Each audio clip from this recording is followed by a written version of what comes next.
Pride and Prejudice by Jane Austen. Chapter 58. Instead of receiving any such letter of excuse from his friend as Elizabeth half expected Mr. Bingley to do, he was able to bring Darcy with him to Longbourn before many days had passed after Lady Catherine's visit. The gentlemen arrived early, and before Mrs. Bennet had time to tell him of their having seen his aunt, of which her daughter sat in momentary dread, Bingley, who wanted to be alone with Jane, proposed their all walking out. It was agreed to. Mrs. Bennet was not in the habit of walking. Mary could never spare time, but the remaining 5 set off together. Bingley and Jane, however, soon allowed the others to outstrip them. They lagged behind, while Elizabeth, Kitty, and Darcy were to entertain each other. Very little was said by either. Kitty was too much afraid of him to talk. Elizabeth was secretly forming a desperate resolution, and perhaps he might be doing the same. They walked towards the Lucases, because Kitty wished to call upon Maria, and as Elizabeth saw no occasion for making it a general concern, when Kitty left them she went boldly on with him alone. Now was the moment for her resolution to be executed, and while her courage was high, she immediately said, "Mr. Darcy, I am a very selfish creature, and for the sake of giving relief to my own feelings, care not how much I may be wounding yours. I can no longer help thanking you for your unexampled kindness to my poor sister. Ever since I have known it, I have been most anxious to acknowledge to you how gratefully I feel it. Were it known to the rest of the family, I should not have merely my own gratitude to express." "I am sorry, exceedingly sorry," replied Darcy, in a tone of surprise and emotion, "that you have ever been informed of what may, in a mistaken light, have given you uneasiness. I did not think Mrs. Gardiner was so little to be trusted." "You must not blame my aunt. Lydia's thoughtlessness first betrayed to me that you had been concerned in the matter, and, of course, I could not rest till I knew the particulars. Let me thank you again and again, in the name of all my family, for that generous compassion which induced you to take so much trouble, and bear so many mortifications, for the sake of discovering them." "If you will thank me," he replied, "let it be for yourself alone. That the wish of giving happiness to you might add force to the other inducements which led me on, I shall not attempt to deny. But your family owe me nothing.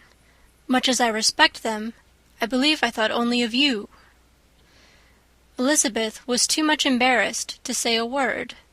After a short pause, her companion added, "You are too generous to trifle with me. If your feelings are still what they were last April, tell me so at once. My affections and wishes are unchanged, but one word from you will silence me on this subject for ever." Elizabeth, feeling all the more than common awkwardness and anxiety of his situation, now forced herself to speak, and immediately, though not very fluently, gave him to understand that her sentiments had undergone so material a change since the period to which he alluded, as to make her receive with gratitude and pleasure his present assurances.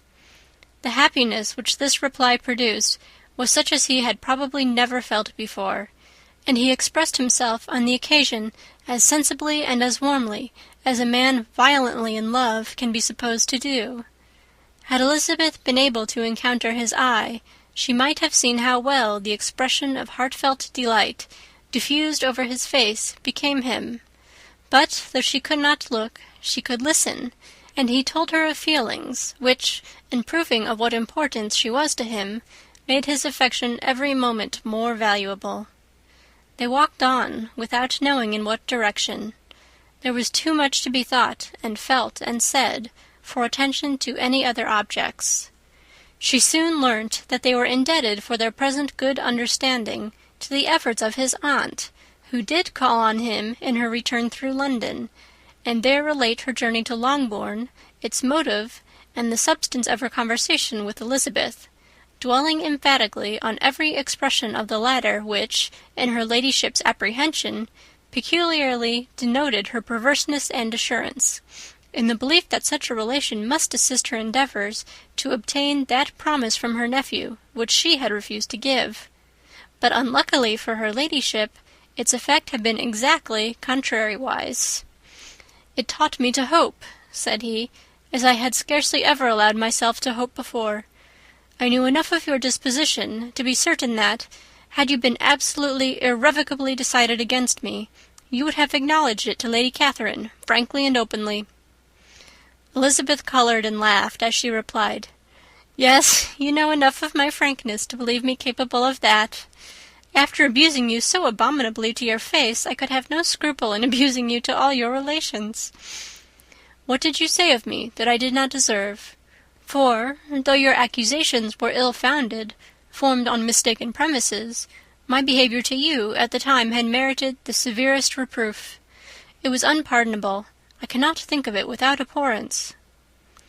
"We will not quarrel for the greater share of blame annexed to that evening," said Elizabeth. "The conduct of neither, if strictly examined, will be irreproachable. But since then we have both, I hope, improved in civility." "I cannot be so easily reconciled to myself. The recollection of what I then said, of my conduct, my manners, my expressions during the whole of it, is now, and has been many months, inexpressibly painful to me. Your reproof, so well applied, I shall never forget. Had you behaved in a more gentlemanlike manner. Those were your words. You know not, you can scarcely conceive how they have tortured me, though it was some time, I confess, before I was reasonable enough to allow their justice. I was certainly very far from expecting them to make so strong an impression. I had not the smallest idea of their being ever felt in such a way." "I can easily believe it. You thought me then devoid of every proper feeling. I am sure you did.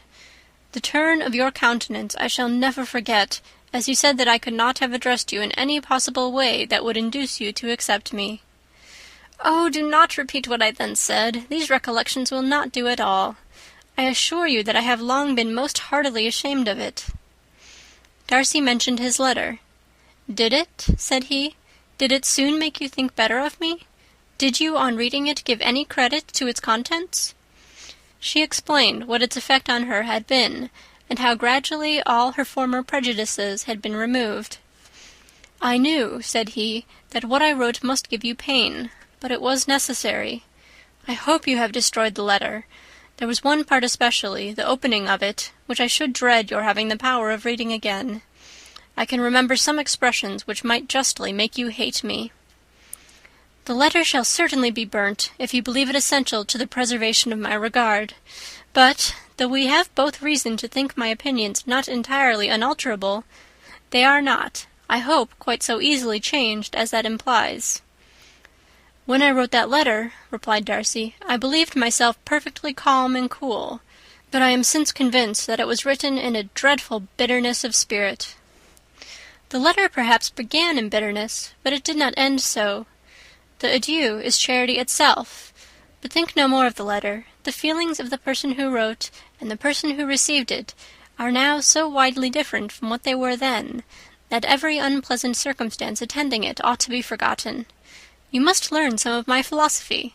Think only of the past, as its remembrance gives you pleasure." "I cannot give you credit for any philosophy of the kind.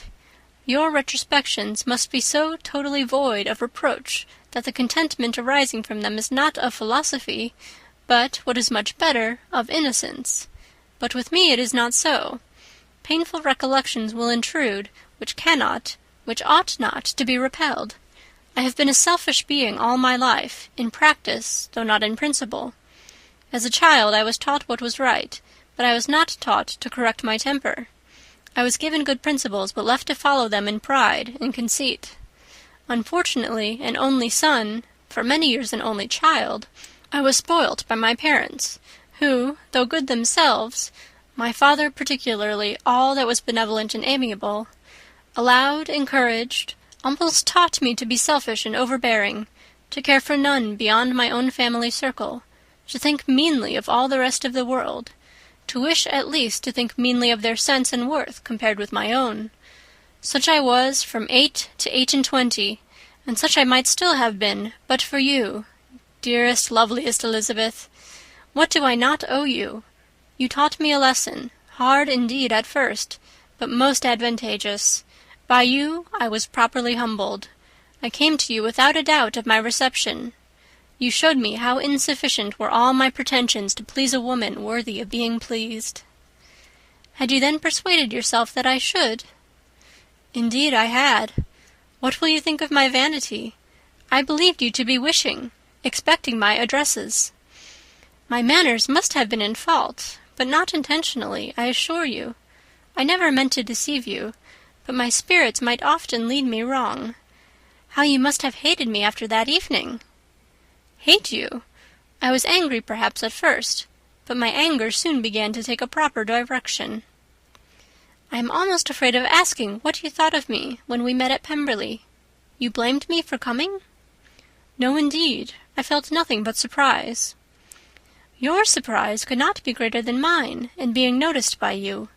My conscience told me that I deserved no extraordinary politeness, and I confess that I did not expect to receive more than my due."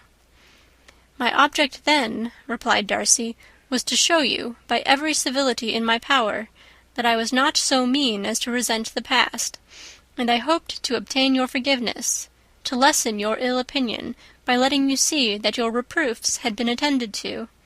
How soon any other wishes introduced themselves I can hardly tell, but I believe in about half an hour after I had seen you."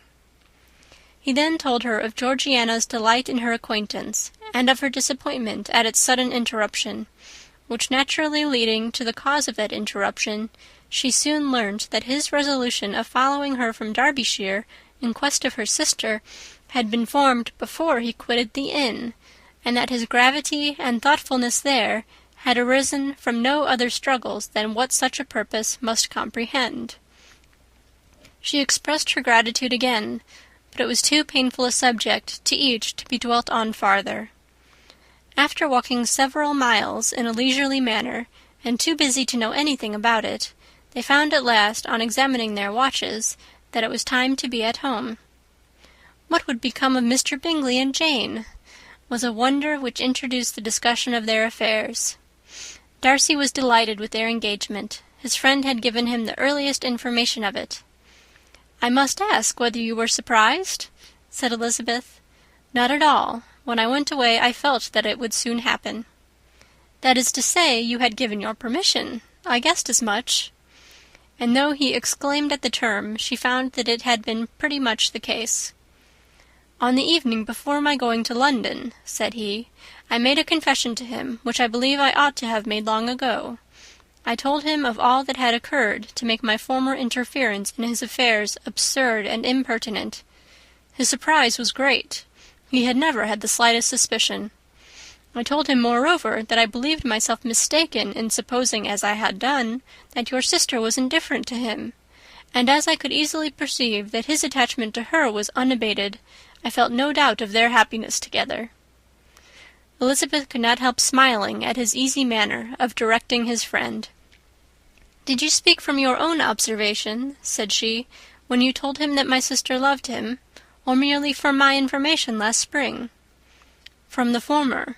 I had narrowly observed her during the 2 visits which I had lately made here, and I was convinced of her affection." "And your assurance of it, I suppose, carried immediate conviction to him?" "It did. Bingley is most unaffectedly modest. His diffidence had prevented his depending on his own judgment in so anxious a case, but his reliance on mine made everything easy. I was obliged to confess one thing, which for a time, and not unjustly, offended him. I could not allow myself to conceal that your sister had been in town 3 months last winter, that I had known it and purposely kept it from him. He was angry, but his anger, I am persuaded, lasted no longer than he remained in any doubt of your sister's sentiments. He has heartily forgiven me now." Elizabeth longed to observe that Mr. Bingley had been a most delightful friend, so easily guided that his worth was invaluable, but she checked herself. She remembered that he had yet to learn to be laughed at, and it was rather too early to begin. In anticipating the happiness of Bingley, which of course was to be inferior only to his own, he continued the conversation till they reached the house. In the hall they parted. End of chapter 58. Pride and Prejudice by Jane Austen. Chapter 59. "My dear Lizzie, where can you have been walking to?" was a question which Elizabeth received from Jane as soon as she entered their room, and from all the others when they sat down to the table. She had only to say in reply that they had wandered about till she was beyond her own knowledge. She coloured as she spoke, but neither that nor anything else awakened a suspicion of the truth. The evening passed quietly, unmarked by anything extraordinary.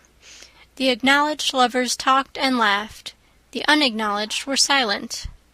Darcy was not of a disposition in which happiness overflows in mirth, and Elizabeth, agitated and confused, rather knew that she was happy than felt herself to be so, for besides the immediate embarrassment, there were other evils before her. She anticipated what would be felt in the family when her situation became known. She was aware that no one liked him but Jane, and even feared that with the others it was a dislike which not all his fortune and consequence might do away. At night she opened her heart to Jane. Though suspicion was very far from Miss Bennet's general habits, she was absolutely incredulous here. "You are joking, Lizzie. This cannot be. Engaged to Mr. Darcy? No, no, you shall not deceive me. I know it to be impossible." "This is a wretched beginning indeed. My sole dependence was on you, and I am sure nobody else will believe me if you do not. Yet indeed I am in earnest. I speak nothing but the truth. He still loves me, and we are engaged." Jane looked at her doubtingly. "Oh, Lizzie, it cannot be. I know how much you dislike him." "You know nothing of the matter. That is all to be forgot. Perhaps I did not always love him so well as I do now. But in such cases as these, a good memory is unpardonable. This is the last time I shall ever remember it myself." Miss Bennet still looked all amazement. Elizabeth again, and more seriously, assured her of its truth. "Good heaven! Can it really be so? Yet now I must believe you," cried Jane. "My dear, dear Lizzie, I do congratulate you. But are you certain? Forgive the question. Are you quite certain that you can be happy with him?" "There can be no doubt of that. It is settled between us already that we are to be the happiest couple in the world. But are you pleased, Jane? Shall you like to have such a brother?" "Very, very much. Nothing could give either Bingley or myself more delight. But we considered it. We talked of it as impossible. And do you really love him quite well enough? Oh, Lizzie, do anything rather than marry without affection. Are you quite sure that you feel what you ought to do?" "Oh, yes. You will only think I feel more than I ought to do when I tell you all." "What do you mean?" "Why, I must confess that I love him better than I do Bingley. I am afraid you will be angry."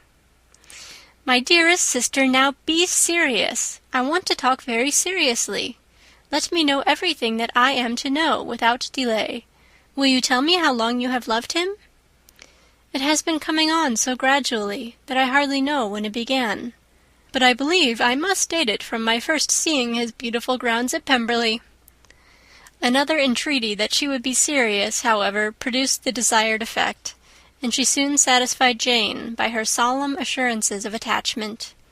When convinced on that article, Miss Bennet had nothing further to wish. "Now I am quite happy," said she, "for you will be as happy as myself. I always had a value for him. Were it for nothing but his love of you, I must always have esteemed him.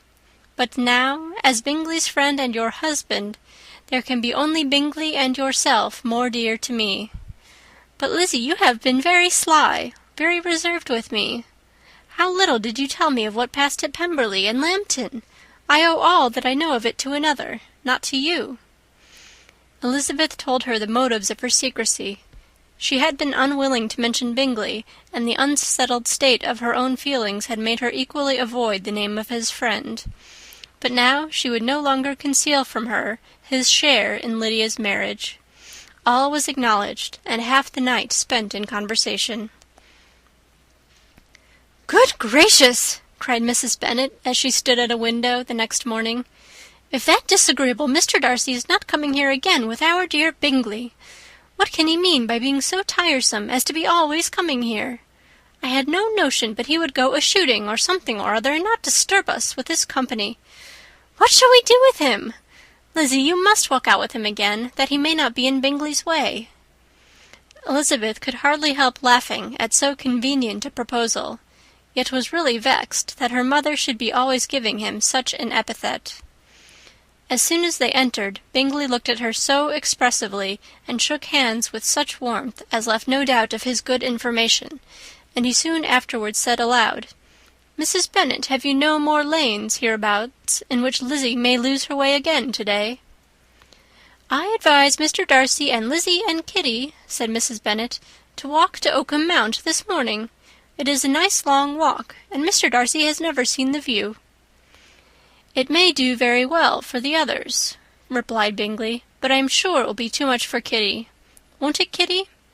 Kitty owned that she had rather stay at home. Darcy professed a great curiosity to see the view from the Mount, and Elizabeth silently consented. As she went upstairs to get ready, Mrs. Bennet followed her, saying, "I am quite sorry, Lizzie, that you should be forced to have that disagreeable man all to yourself, but I hope you will not mind it. It is all for Jane's sake, you know, and there is no occasion for talking to him except just now and then, so do not put yourself to inconvenience." During their walk, it was resolved that Mr. Bennet's consent should be asked in the course of the evening. Elizabeth reserved to herself the application for her mother's. She could not determine how her mother would take it, sometimes doubting whether all his wealth and grandeur would be enough to overcome her abhorrence of the man. But whether she were violently set against the match, or violently delighted with it, it was certain that her manner would be equally ill adapted to do credit to her sense, and she could no more bear that Mr. Darcy should hear the first raptures of her joy than the first vehemence of her disapprobation. In the evening, soon after Mr. Bennet withdrew to the library, she saw Mr. Darcy rise also and follow him, and her agitation on seeing it was extreme. She did not fear her father's opposition, but he was going to be made unhappy, and that it should be through her means, that she, his favourite child, should be distressing him by her choice, should be filling him with fears and regrets in disposing of her, was a wretched reflection, and she sat in misery till Mr. Darcy appeared again, when, looking at him, she was a little relieved by his smile. In a few minutes he approached the table where she was sitting with Kitty, and while pretending to admire her work, said in a whisper, "Go to your father, he wants you in the library." She was gone directly. Her father was walking about the room, looking grave and anxious. "Lizzie," said he, "what are you doing? Are you out of your senses to be accepting this man? Have not you always hated him?" How earnestly did she then wish that her former opinions had been more reasonable, her expressions more moderate. It would have spared her from explanations and professions which it was exceedingly awkward to give, but they were now necessary, and she assured him with some confusion of her attachment to Mr. Darcy. "Or in other words, you are determined to have him. He is rich, to be sure, and you may have more fine clothes and fine carriages than Jane, but will they make you happy?" "Have you any other objection," said Elizabeth, "than your belief of my indifference?" "None at all. We all know him to be a proud, unpleasant sort of man, but this would be nothing if you really liked him." I do like him," she replied with tears in her eyes. "I love him. Indeed, he has no improper pride. He is perfectly amiable. You do not know what he really is. Then pray do not pain me by speaking of him in such terms." "Lizzie," said her father, "I have given him my consent. He is the kind of man, indeed, to whom I should never dare refuse anything which he condescended to ask. I now give it to you, if you are resolved on having him. But let me advise you to think better of it. I know your disposition, Lizzie. I know that you could be neither happy nor respectable unless you truly esteemed your husband, unless you looked up to him as a superior. Your lively talents would place you in the greatest danger in an unequal marriage. You could scarcely escape discredit and misery. My child, let me not have the grief of seeing you unable to respect your partner in life. You know not what you are about."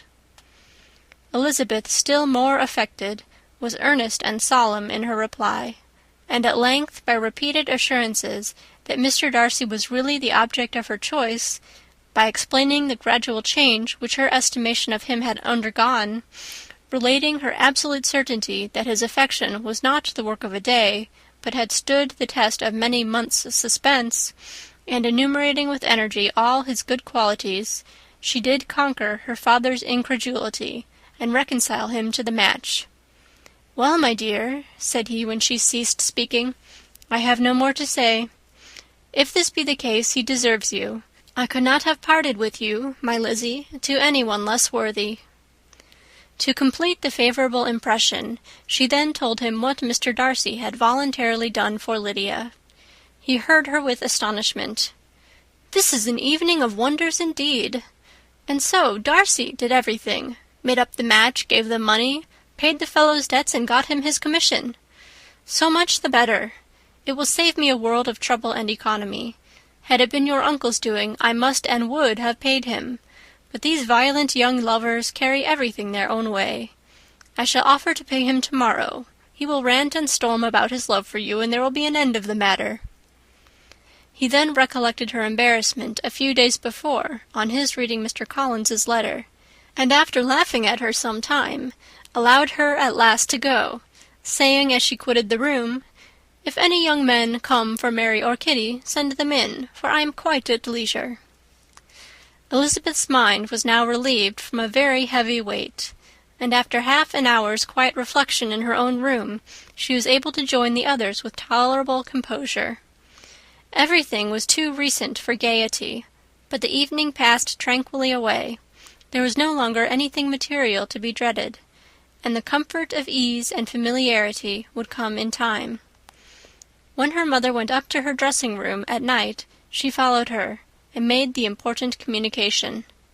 Its effect was most extraordinary, for on first hearing it, Mrs. Bennet sat quite still, and unable to utter a syllable. Nor was it under many, many minutes that she could comprehend what she heard, though not in general backward to credit what was for the advantage of her family, or that came in the shape of a lover to any of them. She began at length to recover, to fidget about in her chair, get up, sit down again, wonder and bless herself. "Good gracious! Lord bless me! Only think! Dear me! Mr. Darcy! Who would have thought it? And is it really true? Oh, my sweetest Lizzie! How rich and how great you will be! What pin money! What jewels! What carriages you will have! Jane's is nothing to it, nothing at all. I am so pleased, so happy. Such a charming man, so handsome, so tall. Oh, my dear Lizzie, pray apologize for my having disliked him so much before. I hope he will overlook it. Dear, dear Lizzie, a house in town, everything that is charming. 3 daughters married, 10,000 a year. Oh, Lord, what will become of me? I shall go distracted." This was enough to prove that her approbation need not be doubted, and Elizabeth, rejoicing that such an effusion was heard only by herself, soon went away. But before she had been 3 minutes in her own room, her mother followed her. "My dearest child," she cried, "I can think of nothing else. 10,000 a year, and very likely more. 'Tis as good as a lord, and a special license. You must and shall be married by a special license. But, my dearest love, tell me what dish Mr. Darcy is particularly fond of, that I may have it to-morrow." This was a sad omen of what her mother's behaviour to the gentleman himself might be, and Elizabeth found that, though in the certain possession of his warmest affection, and secure of her relations' consent, there was still something to be wished for. But the morrow passed off much better than she expected, for Mrs. Bennet luckily stood in such awe of her intended son-in-law that she ventured not to speak to him, unless it was in her power to offer him any attention or mark her deference for his opinion. Elizabeth had the satisfaction of seeing her father taking pains to get acquainted with him, and Mr. Bennet soon assured her that he was rising every hour in his esteem. "I admire all my 3 son-in-laws highly," said he. "Wickham, perhaps, is my favourite, but I think I shall like your husband quite as well as Jane's." End of chapter 59. Pride and Prejudice by Jane Austen. Chapter 60. Elizabeth's spirits soon rising to playfulness again, she wanted Mr. Darcy to account for his having ever fallen in love with her. "How could you begin?" said she. "I can comprehend your going on charmingly, when you had once made a beginning, but what could set you off in the first place?" "I cannot fix on the hour, or the spot, or the look, or the words which laid the foundation. It is too long ago. I was in the middle before I knew that I had begun. My beauty you had early withstood, and as for my manners, my behaviour to you was at least always bordering on the uncivil, and I never spoke to you without rather wishing to give you pain than not. Now be sincere. Did you admire me for my impertinence?" "For the liveliness of your mind, I did." "You may as well call it impertinence at once. It was very little less. The fact is that you were sick of civility, of deference, of officious attention. You were disgusted with the women who were always speaking and looking and thinking for your approbation alone. I roused and interested you because I was so unlike them. Had you not been really amiable, you would have hated me for it. But in spite of the pains you took to disguise yourself, your feelings were always noble and just, and in your heart you thoroughly despised the persons who so assiduously courted you. There, I have saved you the trouble of accounting for it. And really, all things considered, I begin to think it perfectly reasonable. To be sure, you knew no actual good of me, but nobody thinks of that when they fall in love." "Was there no good in your affectionate behaviour to Jane while she was ill at Netherfield?" "Dearest Jane, who could have done less for her? But make a virtue of it by all means. My good qualities are under your protection, and you are to exaggerate them as much as possible. And in return it belongs to me to find occasions for teasing and quarrelling with you as often as may be. And I shall begin directly by asking you what made you so unwilling to come to the point at last. What made you so shy of me when you first called, and afterwards dined here? Why, especially when you called, did you look as if you did not care about me?" "Because you were grave and silent, and gave me no encouragement." "But I was embarrassed, and so was I." "You might have talked to me more when you came to dinner." "A man who had felt less might." "How unlucky that you should have a reasonable answer to give, and that I should be so reasonable as to admit it. But I wonder how long you would have gone on if you had been left to yourself. I wonder when you would have spoken if I had not asked you. My resolution of thanking you for your kindness to Lydia had certainly great effect. Too much, I am afraid. For what becomes of the moral, if our comfort springs from a breach of promise? For I ought not to have mentioned this subject. This will never do." "You need not distress yourself. The moral will be perfectly fair. Lady Catherine's unjustifiable endeavours to separate us were the means of removing all my doubts. I am not indebted for my present happiness to your eager desire of expressing your gratitude. I was not in a humour to wait for any opening of yours.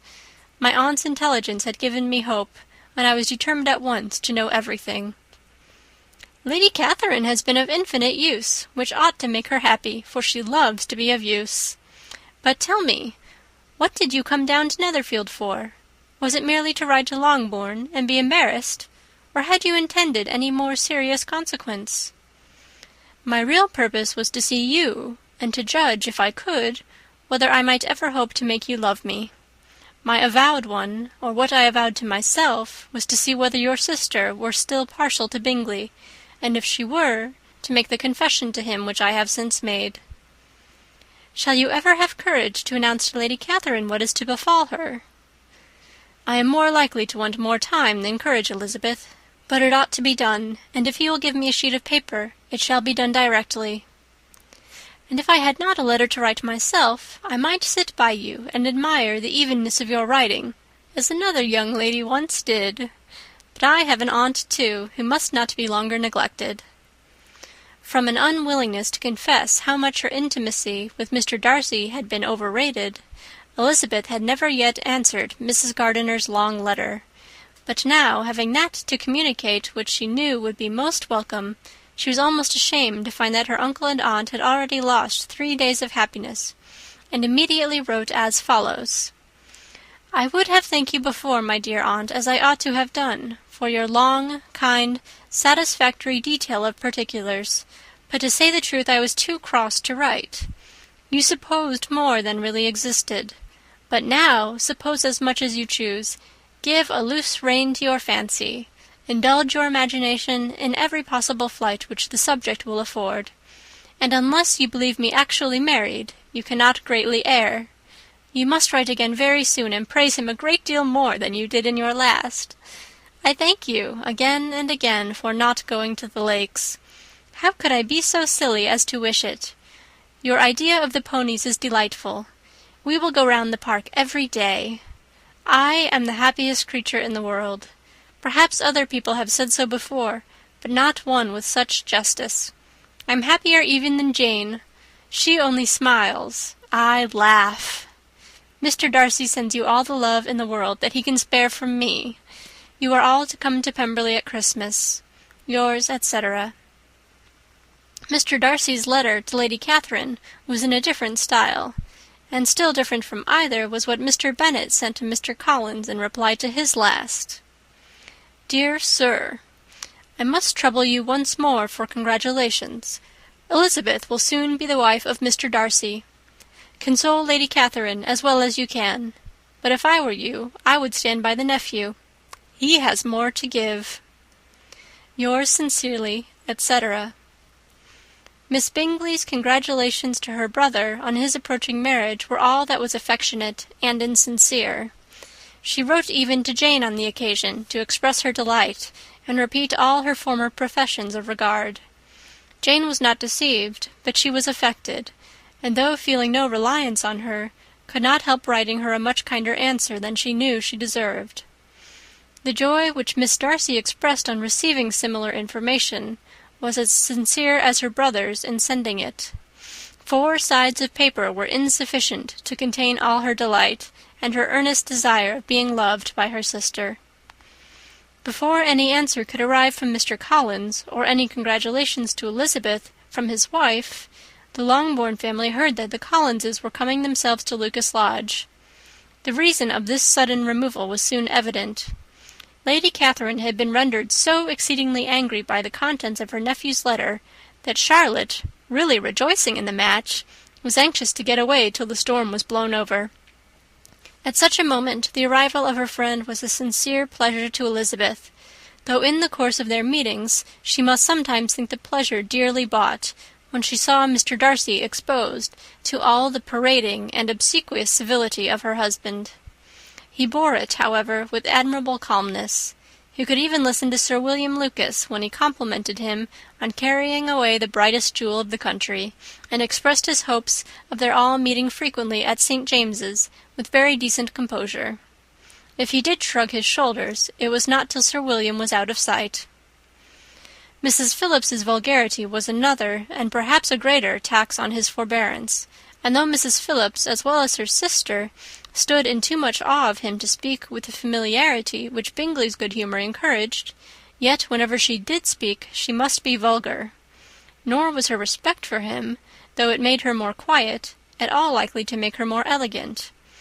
Elizabeth did all she could to shield him from the frequent notice of either, and was ever anxious to keep him to herself, and to those of her family with whom he might converse without mortification, and though the uncomfortable feelings arising from all this took from the season of courtship much of its pleasure, it added to the hope of the future, and she looked forward with delight to the time when they should be removed from society so little pleasing to either, to all the comfort and elegance of their family party at Pemberley. End of Chapter 60. Chapter 61. Happy for all her maternal feelings was the day on which Mrs. Bennet got rid of her 2 most deserving daughters.